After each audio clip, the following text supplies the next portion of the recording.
Pak Indragiri ya, Pak.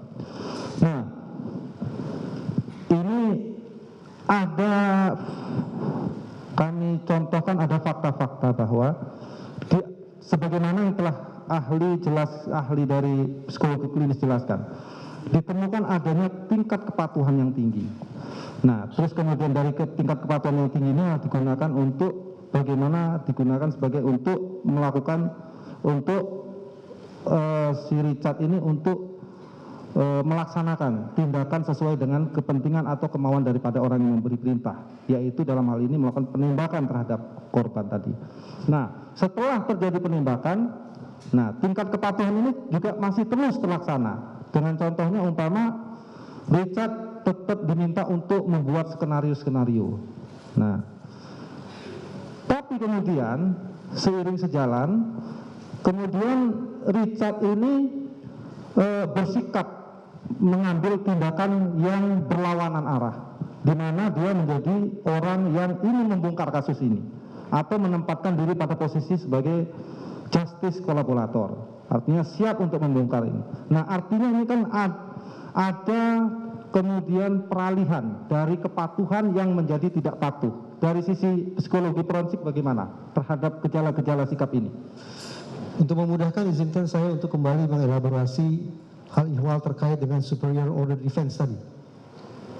Pembelaan diri, saya lanjut, superior order defense. Kenapa? Karena berdasarkan pertanyaan saudara penasihat hukum, saya pahami bahwa keterlibatan Richard Eliezer dalam kasus ini berawal dari adanya sebuah tekanan dari atasan. Jadi superior order defense merupakan teori yang akan saya kemukakan kembali untuk menjawab pertanyaan saudara jaksa penuntut umum. Izinkan saya untuk satu-satu. Silakan Ali. Pertama, harus dipastikan terlebih dahulu tekanan itu, garis bawahi tekanan itu objektif ada atau tidak. Yang kedua, seberapa jauh kemampuan yang bersangkutan untuk mengelak dari tekanan tersebut.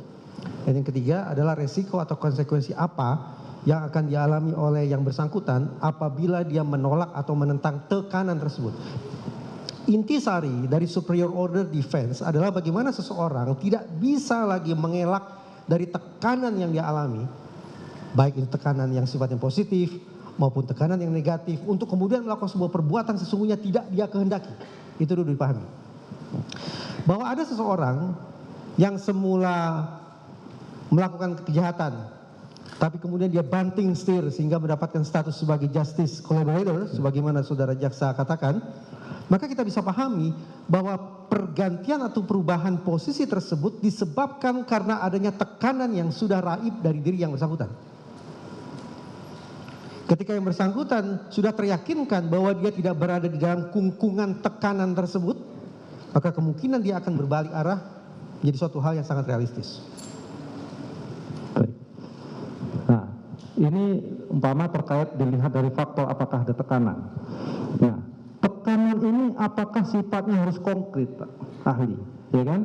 Atau ini hanya dapat dilihat juga bahwa subjektivitas sendiri dari pelaku yang menduga-duga umpama, yang meramal-ramal umpama, karena membayangkan bahwa ya tadi ada faktor culture di institusi tertentu, ya kan, bahwa umpama jiwa korsa yang salah kaprah tadi umpama.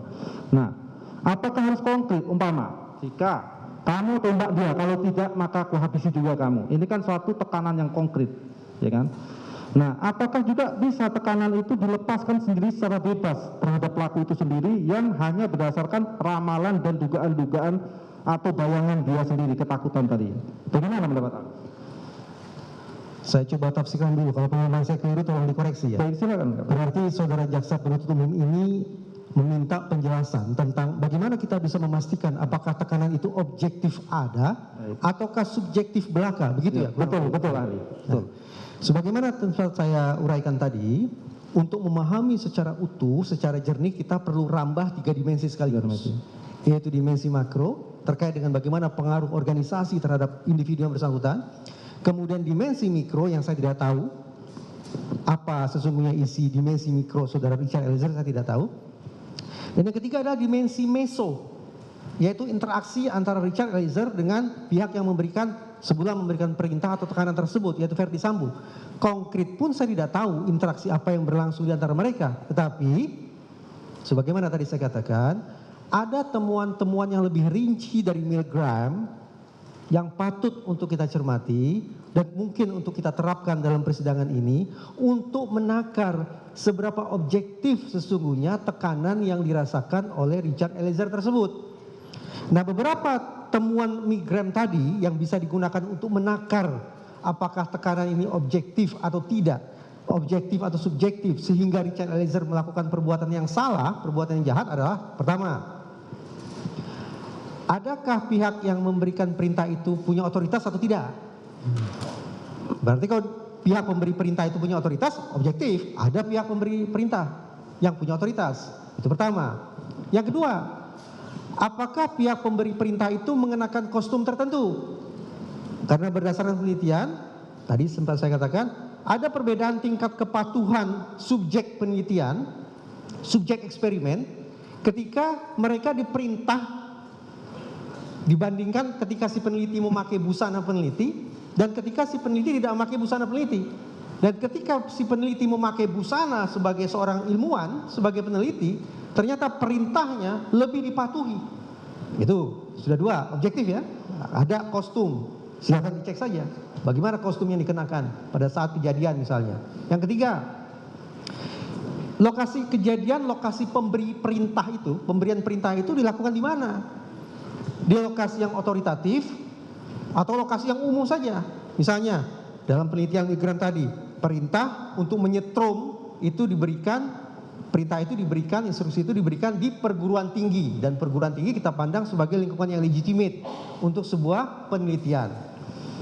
Demikian pula dalam kasus ini barangkali relevan, silakan dicek apakah pemberian perintah itu disampaikan oleh pihak pemberi perintah kepada yang menerima perintah di lingkungan yang legitimate juga tidak, otoritatif juga atau tidak lingkungan itu, atau lingkungan sembarang lingkungan, di pasarkah, di warungkah, di jalan rayakah, atau lingkungan itu spesifik yang memang lingkungan itu sudah merepresentasikan power, kekuatan, kewenangan, wibawa, kekuasaan si pemberi perintah.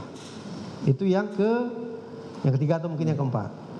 Dan selanjutnya, spesifik lagi, bukan lingkungan secara umum ini.